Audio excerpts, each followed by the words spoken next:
I stood frozen while my mother looked down at my 5-year-old son in front of more than 100 wedding guests and told him he should not be here. She said his presence ruined the day. She said he did not belong. And in that moment, I understood something I had been refusing to see for years. The music was still playing when it happened. Soft strings floating through the room like nothing was wrong. People were halfway through their meals. Forks paused in midair. Chairs stopped scraping. My son Liam was standing right next to me, his small hand wrapped around my fingers, his shoulders tense like he already knew he was in trouble even though he had done nothing wrong. That was the first time in my life I felt truly ashamed to be silent.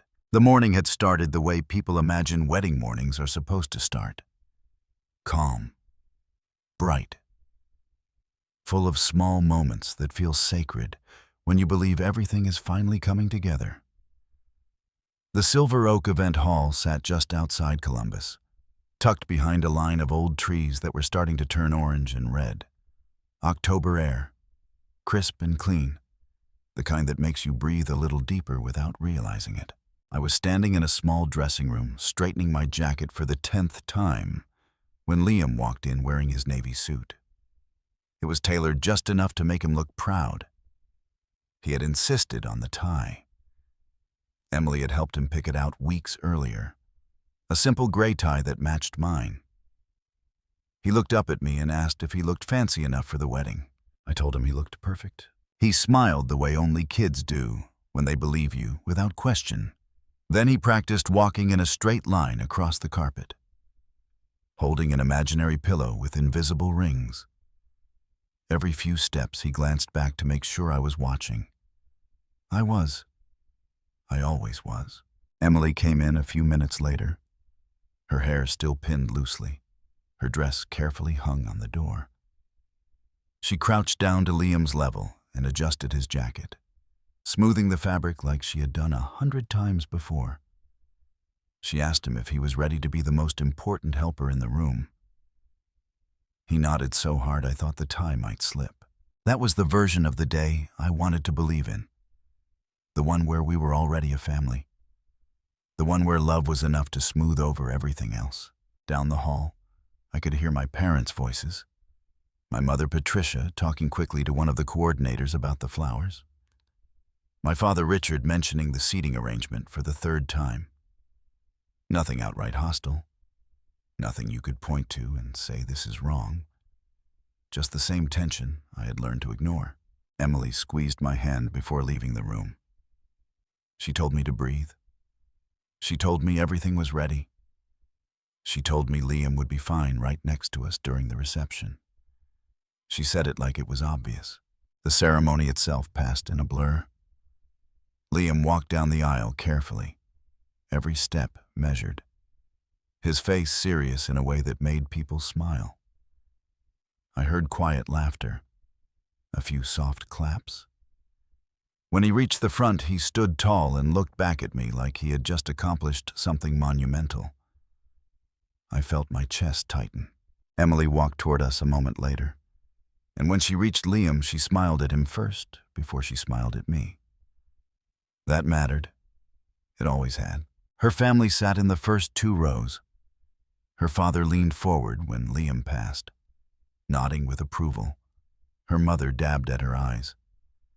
My parents sat a few rows back, stiff and upright, their smiles polite but thin. I told myself it did not mean anything. By the time the ceremony ended and the room shifted into celebration, I was relaxed enough to believe I had been wrong to worry.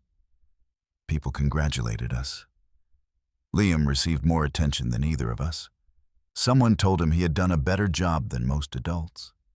He glowed. Cocktail hour came and went. Liam ran around with a few other kids under the watchful eyes of Emily's cousins. I noticed my mother watching him from across the room, her lips pressed together, her gaze following every movement like she was waiting for something to go wrong. Dinner was announced. We took our seats at the head table. Liam sat between Emily and me. He wanted to sit up straight like a grown-up. He wanted to use the real silverware instead of the smaller set offered by the staff. Emily gave him a look and nodded. She trusted him. That was when the glass tipped. It was nothing. An elbow caught the edge of the water glass. It slid. It fell. Water spread across the white tablecloth and dripped onto the floor. Liam froze. His eyes widened. He whispered that he was sorry and looked up at me like he was bracing for something terrible. Emily reached for napkins immediately. She told him accidents happen. She smiled. A server hurried over with towels and treated it like exactly what it was. A small mistake. Then my mother stood up. Her chair scraped loudly against the floor. She did not look at me. She did not look at Emily. She looked directly at Liam. She said this was exactly why children like him did not belong at events like this. She said this was supposed to be a perfect day. She said he should not be here. The room went quiet in a way that felt unnatural. Liam pressed closer to my side. I could feel him shaking. I could feel my own pulse pounding in my ears. My father stayed seated. My brother Daniel exhaled sharply like he was amused. My sister Laura stared down at her plate. I did nothing, not because I agreed, not because I did not care, because I had spent years convincing myself that silence was safer, that keeping the peace mattered more than confronting my parents, that one more compromise would fix everything. Emily stood up slowly. She did not raise her voice. She did not rush. She lifted Liam into her arms like it was the most natural thing in the world. He buried his face against her shoulder immediately. That was the moment the day changed. And that was when I realized this was never just about a spilled glass. I looked out at the room and saw more than wedding guests. I saw witnesses. People who would remember what happened here. People who would remember whether I stayed quiet again. Emily took a breath. I felt Liam cling tighter. The music had stopped without anyone asking. The coordinator stood frozen near the doorway. I was still standing there, hand empty. When I understood that the version of the day I wanted was already gone. The only thing left was what I chose to do next. The only thing left was what I chose to do next. That truth did not appear out of nowhere. It had been circling my life for years, waiting for a moment dramatic enough that I could no longer pretend it was not there. Standing in that reception hall, with my son clinging to Emily and my parents staring back at us like they were the injured ones, I realized how long I had been training myself to look away. This was not the first time my family had made it clear that Liam did not fit into the version of life they wanted for me. It was just the first time they had said it out loud, in front of people who could not unhear it. 5 years earlier, after my marriage ended, everything shifted in ways I did not fully understand at the time. The divorce itself was painful, but clean. Megan and I agreed that Liam needed stability more than anything else. I took primary custody because my job allowed flexibility and because I wanted to be there for every small moment. At first, my parents told me how proud they were. They said I was stepping up. They said the right things. The change came slowly. It started with suggestions that sounded reasonable if you did not look too closely. My mother would mention how hard single parenting must be and ask if I was getting enough rest. My father would talk about how demanding my business was becoming and whether it was too much to handle alone. My brother Daniel would frame his comments like advice, pointing out how complicated life can get when you try to balance work and a child without a partner. No one ever said Liam was the problem. They did not have to. At family dinners, my mother would rearrange seating so Liam was placed a little farther away from the center of the table. She said it was for convenience. Holidays became quieter affairs, where he was entertained in a separate room with toys while the adults talked about plans and investments and vacations.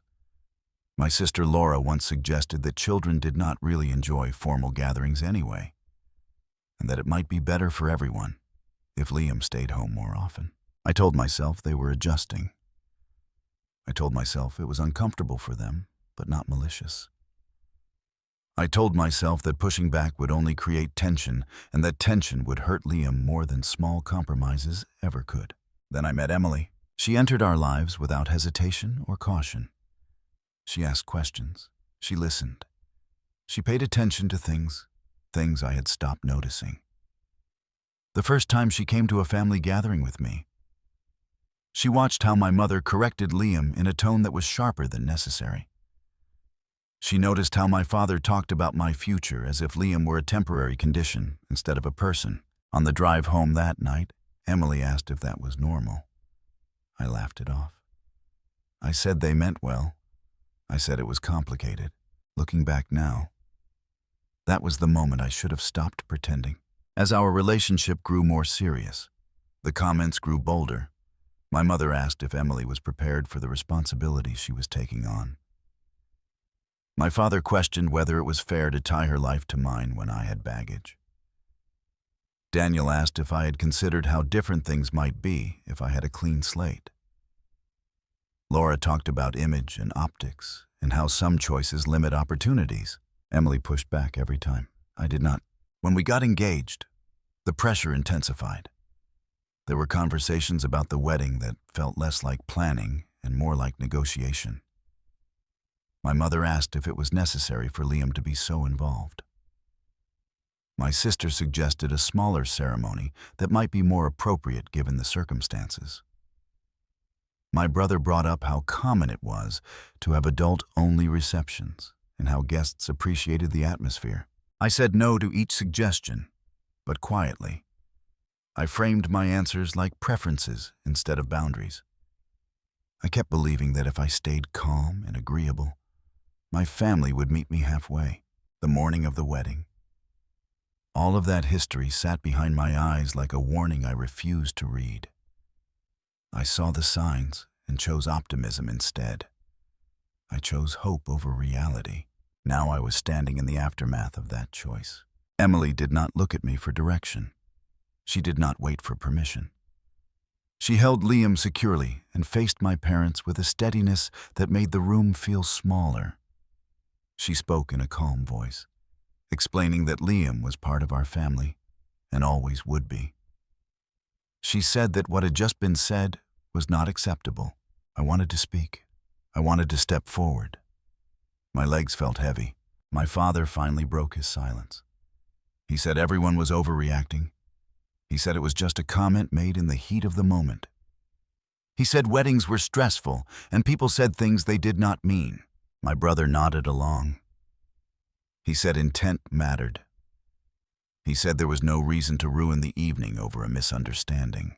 Liam shifted in Emily's arms and pressed his face into her shoulder. He was not crying loudly. He was doing that quiet shaking that happens when a child tries very hard to be brave. That image cut deeper than anything my parents had said. I realized then that this moment was not about correcting my mother or defending my choices. It was about whether my son would grow up believing that love was conditional and that belonging was something he had to earn. I had spent years worrying about keeping the peace. I had never once asked myself who that peace was actually protecting.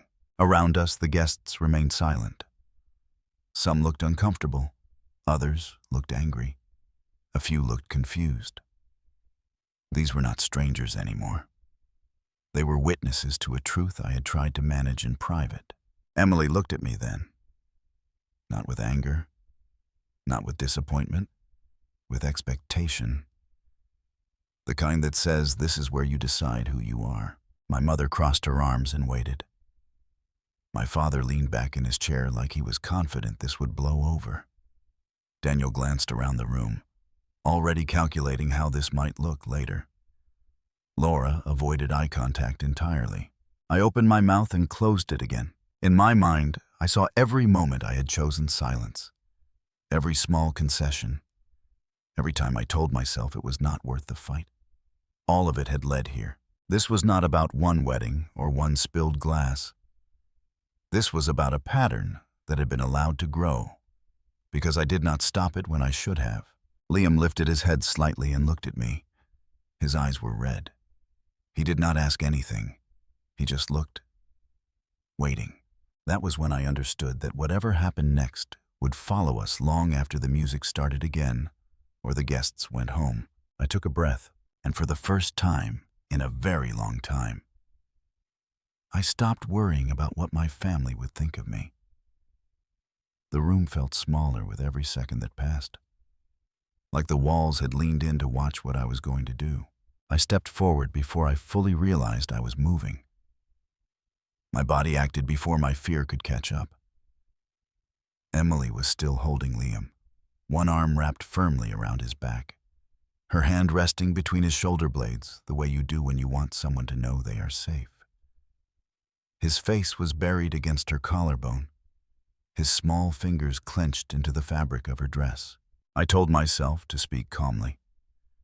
I told myself not to escalate. I told myself all the things I had been telling myself for years.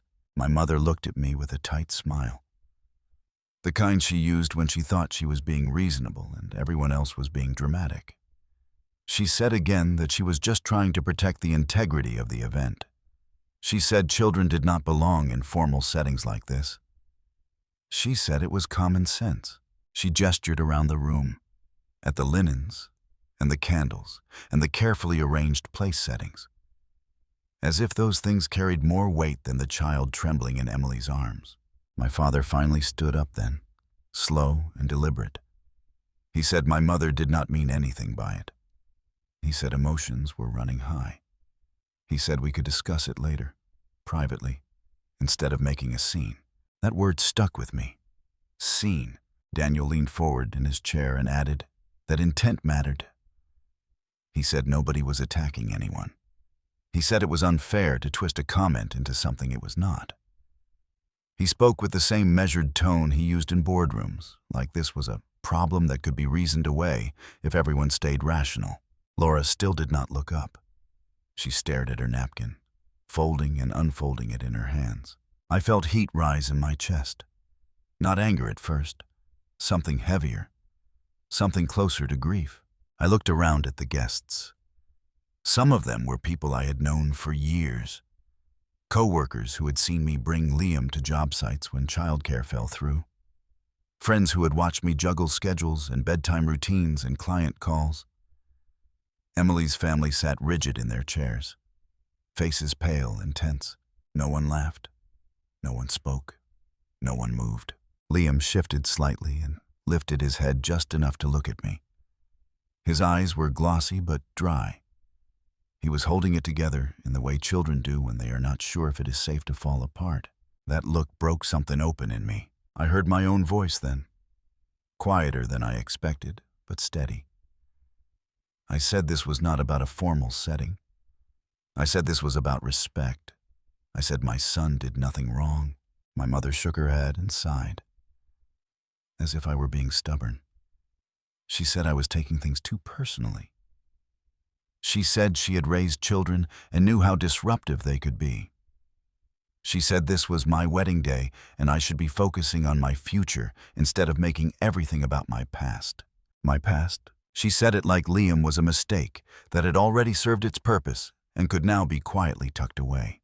Emily shifted her stance slightly, angling her body so she was between Liam and my parents. She did not raise her voice. She did not insult anyone. She simply said that Liam was not a disruption. She said he was a child who had been invited, included, and loved. She said no one had the right to tell him he did not belong. There was a murmur in the room then, not loud, but noticeable. Chairs shifted. Someone inhaled sharply. I saw a few heads nod. My father cleared his throat and said we should take this conversation somewhere else. He said there was no need to involve everyone. He said we were embarrassing ourselves. That was when I realized something else. They were not embarrassed by what had been said to Liam. They were embarrassed that other people had heard it. The distinction mattered. I took another step forward.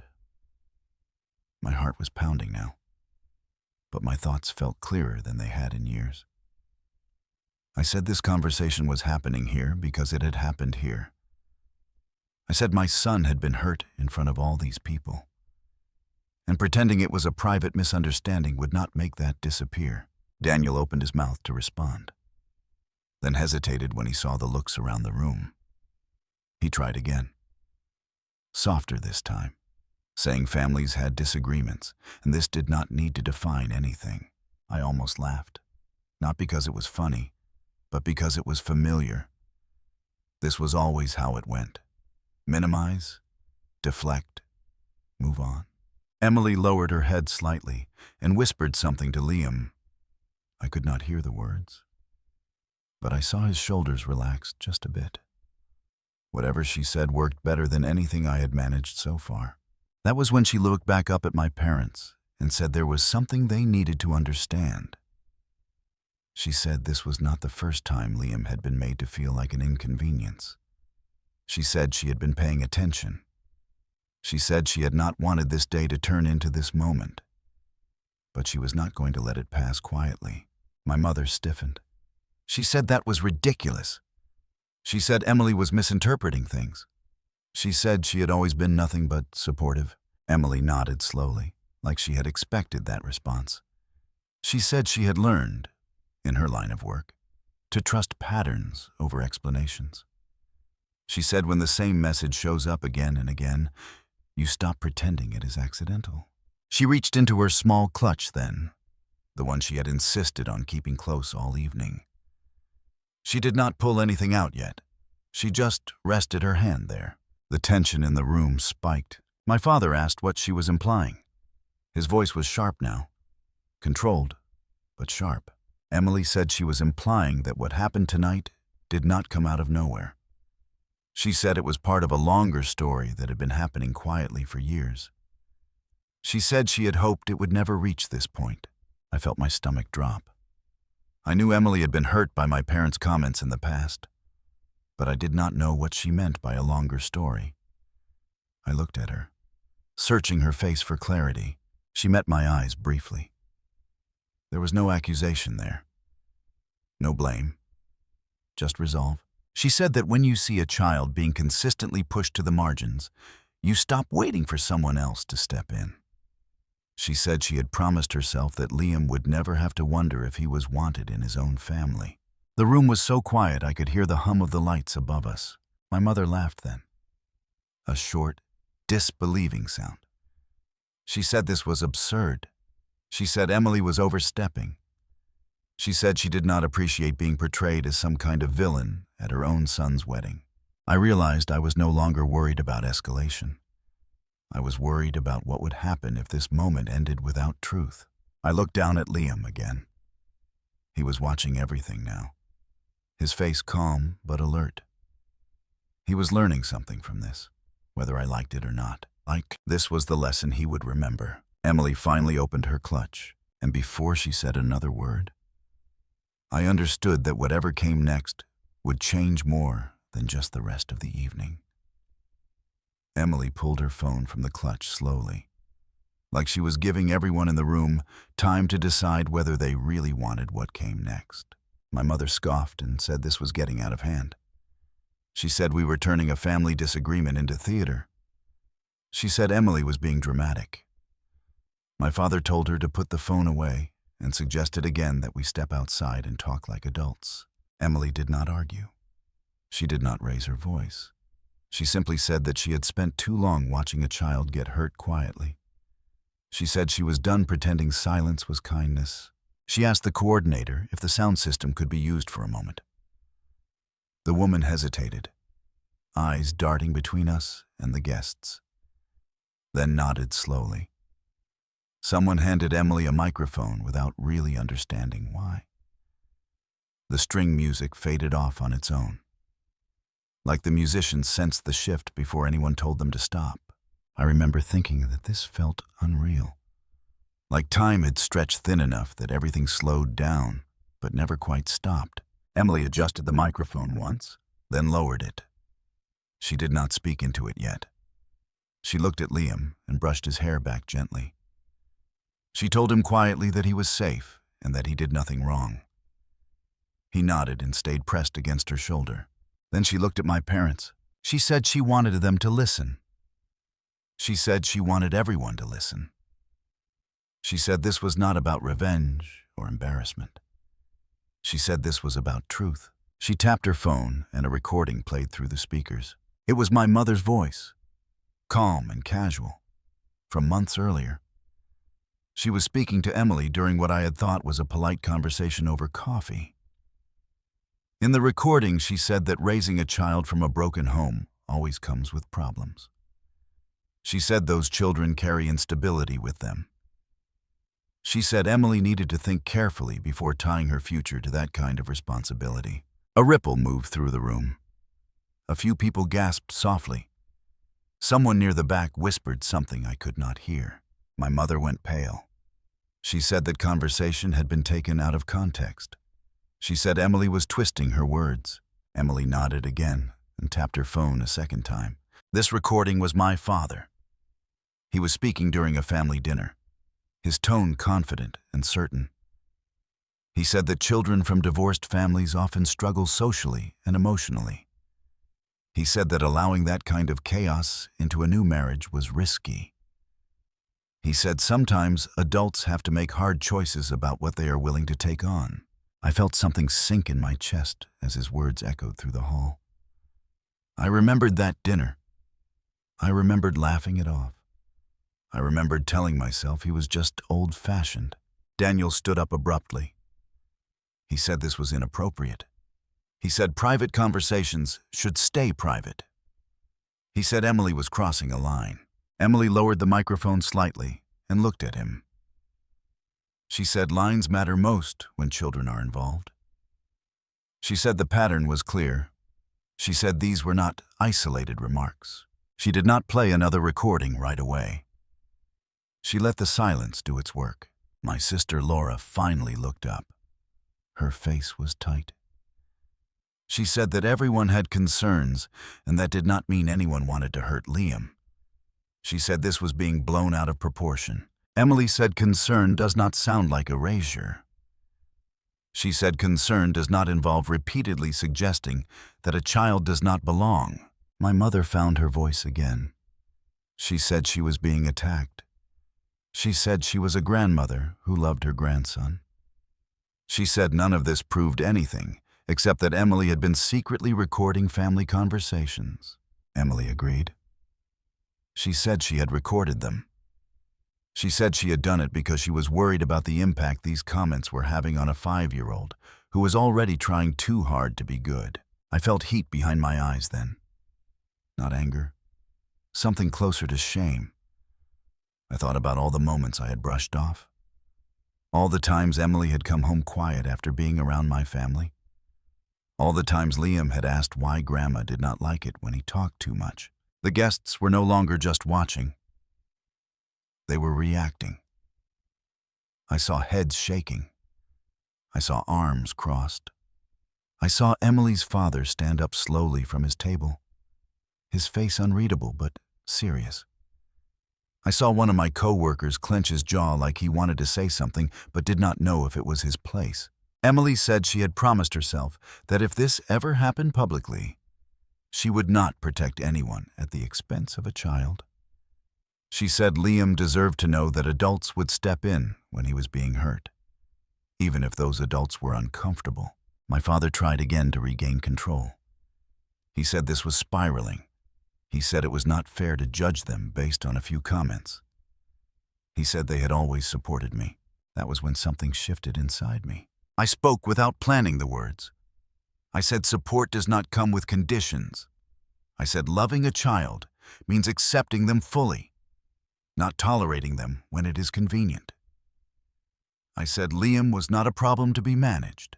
My voice did not shake. That surprised me. My mother looked at me like she did not recognize me. She said she had sacrificed everything for her family. She said she had a right to her opinions. I said opinions stop being harmless when they make a child feel unwanted. Emily squeezed my arm gently, not to stop me, but to steady me. She played one last short clip. It was my mother's voice again, saying that maybe it would be easier if Liam was not included in every family event. Saying children adapt. Saying adults deserve peace too.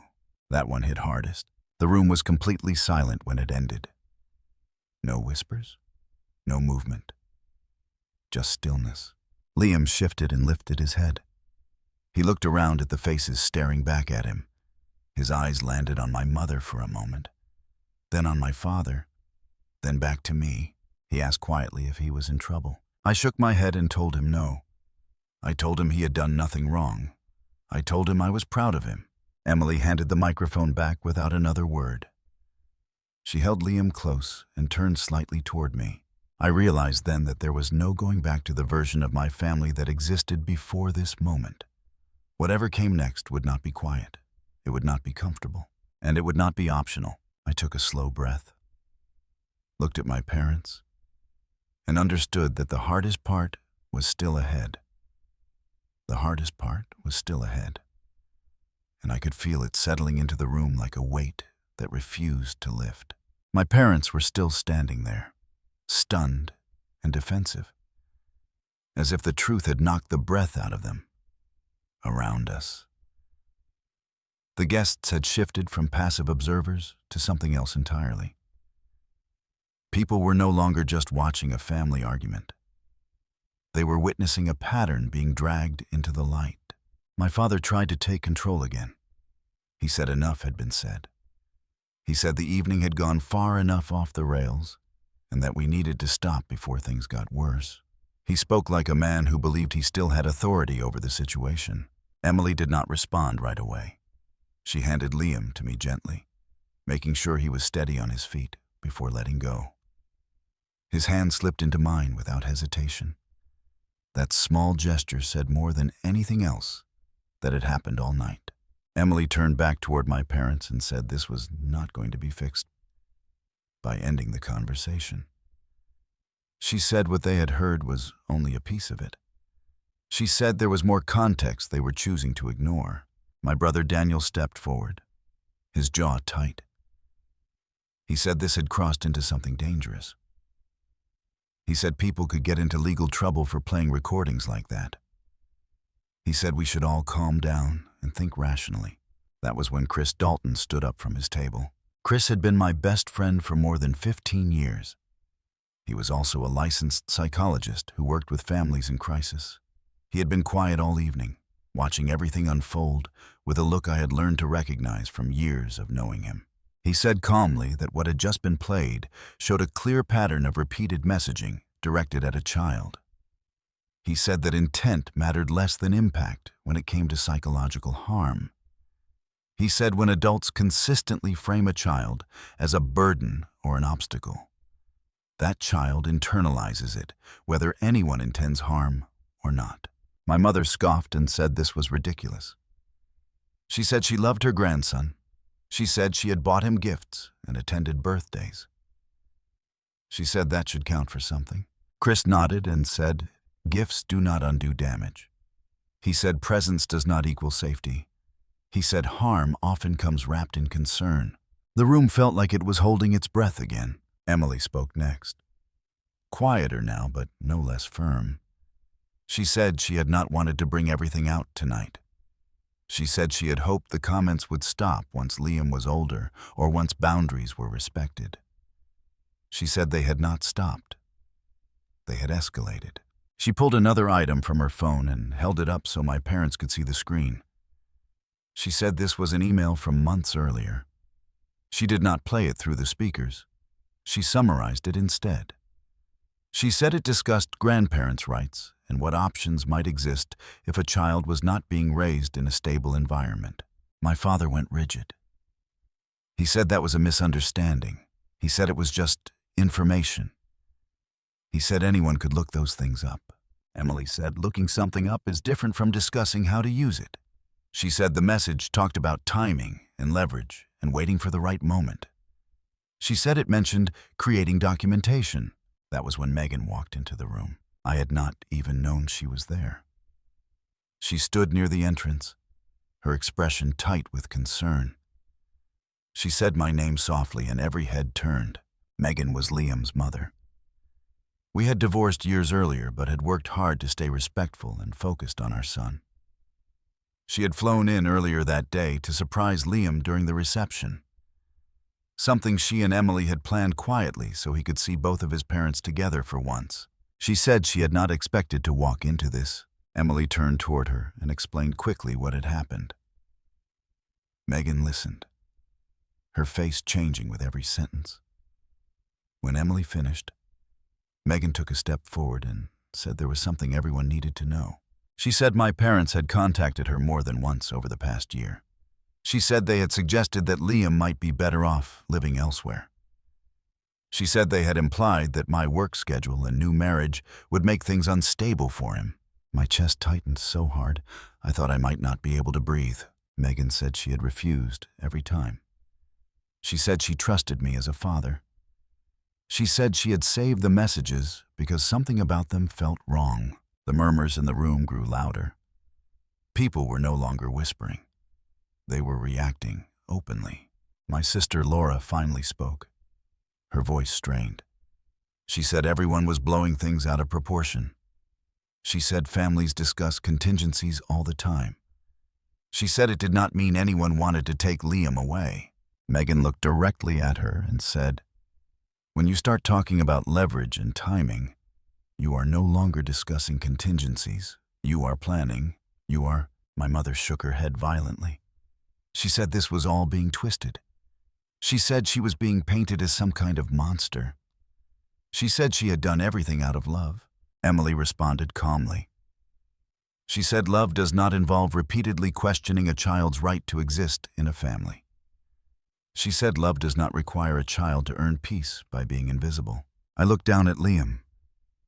He was standing quietly beside me, holding my hand with both of his. He was listening. I hated that he was listening, but I knew pretending otherwise would be worse. Chris spoke again, his tone professional and steady. He said that based on what he had heard and seen, he was obligated to take this seriously. He said that when patterns of emotional harm are documented and ongoing, it becomes a matter of child welfare, not family disagreement. My father stared at him, disbelief flashing across his face. He asked if Chris was threatening them. Chris said no. He said he was stating facts. That was the moment I realized this had moved beyond words and into consequences. The guests were no longer seated neatly. Some had stood. Others had shifted closer. Emily's father stepped forward then, placing himself near us without saying a word. One of my co-workers did the same on the other side. It felt like lines were being drawn without anyone announcing them. My mother looked around the room, her confidence draining with every unfamiliar face that did not side with her. She said we were destroying the family. She said this was unforgivable. I finally spoke again. I said the family had been damaged long before tonight. I said ignoring it had not protected anyone. I said Liam deserved better than quiet cruelty. My voice shook then, but I did not stop. I said this was not about punishing anyone. I said it was about stopping something that should never have been allowed to continue. I said I would not choose comfort over my child again. Liam leaned into my leg. I rested my hand on his shoulder and felt him relax just slightly. The room was heavy with realization now. Not anger, not shock, understanding. I could see it on my parents' faces. They were beginning to understand that this was not something they could talk their way out of. Not tonight. Maybe not ever. I knew then that the conversation was far from over, and that the next part would be even harder than this one. The next part was even harder than I expected, because it required something I had spent most of my adult life avoiding. I had to stop explaining. My parents were still talking, still trying to regain control of the narrative. My mother said this was spiraling into something unnecessary. She said families handle these things privately. She said involving outsiders and professionals was crossing a line that could not be uncrossed. My father nodded along. His face set in that familiar expression he used when he believed authority alone should end a discussion. He said mistakes were made, words were said, but none of that justified tearing the family apart in front of strangers. Family. He kept using that word as if it belonged only to them. I looked around at the people standing near us. Emily's father had moved closer without saying anything. His presence quiet but unmistakable. Megan stood a few feet away, her arms folded tightly, eyes never leaving Liam. Chris remained near his table, calm and alert, like someone ready to step in if things tipped too far in the wrong direction. A couple of my co-workers hovered nearby, unsure if they were welcome but unwilling to leave. This was no longer a private family moment. It was a room full of people watching a boundary get drawn. My mother turned back to me then. She asked how I could let this happen. She asked how I could allow my wife and my ex-wife to gang up on her. She said she had sacrificed everything for me. She said I owed her respect. For the first time that night, I did not feel the urge to argue with her version of events. I felt something steadier. I said I was not letting anything happen. I said this was happening because it needed to. She shook her head and said I was choosing conflict over peace. She said I was letting emotions cloud my judgment. She said this would have consequences. I believed her, just not in the way she meant. I looked down at Liam. He was standing quietly, his shoulders still tense, but his grip on my hand firm. He was watching faces, reading tone, absorbing everything.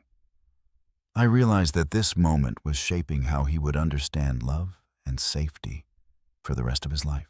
I knelt down, so I was at his level, and told him softly that he was not in trouble. I told him none of this was his fault. I told him he was loved and wanted and safe. He nodded and leaned forward until his forehead rested briefly against my shoulder. Then he stood back up, still holding my hand. When I straightened, I faced my parents fully. I said this was the boundary. I said they would not speak to my son the way they had been speaking.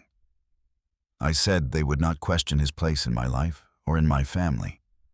I said if they wanted a relationship with him, it would have to be built on respect and accountability, not control. My mother laughed bitterly and asked if I was serious. She asked if I was really going to cut her out over hurt feelings. I said this was not about feelings. I said it was about harm. My father stepped forward then, his voice low and urgent. He said I was being dramatic. He said parenting is hard and opinions differ. He said he had raised me just fine and knew what he was talking about. I said raising me did not give him permission to hurt my child. That stopped him. There was a pause long enough that I could hear someone set down a glass somewhere behind me. I continued. I said until they acknowledged what they had done and showed real change, there would be no unsupervised contact with Liam. I said family therapy would be a requirement, not a suggestion. I said protecting my son came before preserving appearances. My mother's face flushed. She said this was emotional blackmail. She said I was holding her grandson hostage. I said I was holding my son. Emily stepped closer to me then, placing a hand on my back. She did not speak, but I felt her support settle in like an anchor. Megan nodded once, sharply, in agreement. My sister Laura finally spoke again. Her voice was quieter now, less certain. She said maybe everyone needed time to cool down. She said maybe we could talk later and figure things out. I said later had been happening for years. That was when a voice I did not expect to hear cut through the tension. My grandmother Margaret pushed herself up slowly from her chair near the edge of the room. She was 91 years old and rarely spoke at family gatherings, unless someone asked her directly. The room seemed to hold its breath as she stood. She said she had lived long enough to recognize cruelty when she saw it. She said children should never be made to feel like burdens. She said whatever else was being argued, that truth did not change. She looked directly at my mother and said she was ashamed of what she had heard tonight. She said love does not look like this. My mother turned pale. My father looked away. Margaret then turned to Liam and smiled gently. She told him he was a good boy. She told him he mattered. He smiled back, shy but genuine. Something broke in the room then, not loudly, quietly. like a final illusion giving way. My parents no longer looked angry. They looked cornered. My mother said we were forcing her into a position she never wanted to be in. She said she did not recognize her family anymore. I said I was finally recognizing mine. The coordinator approached cautiously and asked if we needed a moment. Emily thanked her and said yes. Guests began to drift back to their seats slowly, murmuring to one another. The energy had shifted from shock to gravity. I knew this was not the end. I knew there would be calls and messages and threats and attempts to rewrite what happened here. But for the first time, I felt certain I was no longer negotiating my son's worth. As the room began to move again, I looked down at Liam and squeezed his hand gently. He squeezed back. Whatever came next, we would face it together. The months that followed were quieter on the surface, but heavier in ways I had not expected. Life did not explode or collapse after the wedding. There were no dramatic confrontations in parking lots or public apologies. Instead, there was a slow tightening, like something closing in from all sides at once. The kind of pressure that shows up in envelopes and emails and carefully worded messages meant to sound reasonable. The first letter arrived about 3 weeks after the wedding. It came from a law firm in Dayton, addressed to me in language that felt formal and cold. It talked about family relationships and concern for a child's well-being. It asked about visitation and suggested a discussion about grandparents' access. It never mentioned the wedding. It never mentioned what had been said to Liam. It framed everything as care and responsibility. I read it twice before folding it and setting it aside. Emily saw my face and did not ask questions. She had learned when to wait. When I finally showed her the letter, she nodded once and said this was exactly what she had expected. She said the pattern always shifts once control is challenged. More letters followed. Some came through attorneys. Others came directly from my parents. My mother wrote about heartbreak and confusion. She wrote about how she could not sleep, how she felt punished for loving too much. My father wrote about tradition and family values. He wrote about how this was not how things were done. I did not respond. Chris helped me connect with a family law attorney who specialized in child welfare cases. He did not dramatize it. He explained options and risks. He explained how documentation matters and how patterns matter more. He explained that what happened at the wedding was not a single event, but a visible culmination. Megan supported every step without hesitation. She provided her records and messages. She agreed to statements when needed.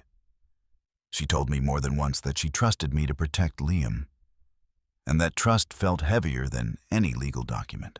Laura called once, late at night. Her voice was unsteady. She said she had started therapy. She said she was beginning to see things differently.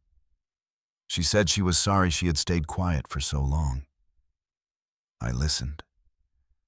I thanked her for saying it. I did not promise anything else. My parents did not go to therapy. They rejected the suggestion outright. They said it was insulting. They said they did not need strangers telling them how to love their family. They framed every boundary as an attack. The case moved forward anyway. The hearing itself was brief and procedural. There were no raised voices, no speeches, just facts presented calmly and methodically. The recordings, the messages, the testimony. The judge listened and asked careful questions. When it was over, the ruling was clear. Any contact would be supervised and limited until meaningful steps were taken to address the harm. My parents did not look at me when it was read. Outside the courthouse, my mother said this was not over. She said families survive worse than this. My father said nothing at all. At home, life settled into something steadier, not easier, but clearer. Liam started seeing a child therapist once a week. At first he played with blocks and dinosaurs. Then he started drawing pictures of houses with doors that locked from the inside. Over time, those drawings changed. The doors stayed open. Emily took on more of the day-to-day rhythm without ever trying to replace anyone. She showed up. She listened. She followed through. Liam started asking her to read the bedtime stories instead of me some nights. When I noticed, I felt a brief sting, then pride. At work, something unexpected happened. A few clients mentioned the wedding, not with gossip or curiosity, but respect. One man told me he had watched something similar happen in his own family and wished he had spoken up sooner. Another said he hired my company because he wanted to work with someone who stood by his word. The consequences were not just losses, they were realignments. Some relatives stopped calling altogether. Others reached out quietly to say they understood. My grandmother Margaret visited often. She sat with Liam at the kitchen table and helped him with puzzles. She told stories about her childhood, about how family used to mean protection before anything else. One evening, months after the wedding, I found Liam sitting on his bed staring at the floor. He was quiet in that way that tells you something is happening behind the silence. I sat next to him and waited. He asked me if Grandma was mad at him. I told him no. He asked if he had done something wrong at the wedding. I told him no again. He was quiet for a moment, then asked if he was allowed to be part of our family. That question landed harder than anything else had. I did not answer right away. I did not want to rush it. I wanted the words to matter. I told him he did not need permission to belong. I told him families are made by people who show up and protect each other. I told him that sometimes people who share your blood do not know how to do that, and that does not make it your fault. He nodded slowly, like he was filing the information away. Then he asked if things would always feel this complicated. I told him no, but I did not tell him it would be simple either. That night, after he fell asleep, I sat in the living room with Emily and stared at the quiet house. We did not talk much. We did not need to. There was a sense that something fundamental had shifted and that we were still learning the shape of it. I knew there would be more conversations, more attempts to rewrite the past, more pressure to soften what had been made firm. But I also knew this. The question Liam had asked would echo long after legal matters were settled, and the answer would be written not in words, but in what happened next. The answer had to be lived, not explained. Life did not suddenly become peaceful after the court ruling. It became honest. That difference mattered more than I expected. There were still hard days. There were still moments when I caught myself reaching for the phone out of habit, wondering if my parents had finally understood, wondering if this time would be different. Most days, it was not. They sent cards on holidays. They sent gifts through intermediaries. They sent messages that spoke about forgiveness without ever naming what needed forgiving. They wanted access without accountability. They wanted closeness without repair. I stopped trying to translate their intentions into something softer. Instead, I focused on what was right in front of me. Mornings became routine in the best way. Liam complained about brushing his teeth. He forgot his backpack at least once a week. He argued about bedtime and then fell asleep halfway through the second page of a book. Small things. Normal things. The kind of life that builds quietly when a child feels safe enough to be ordinary. Emily became part of those routines without fanfare. She packed lunches. She learned which socks Liam hated and which cereal he insisted on, even when we were out.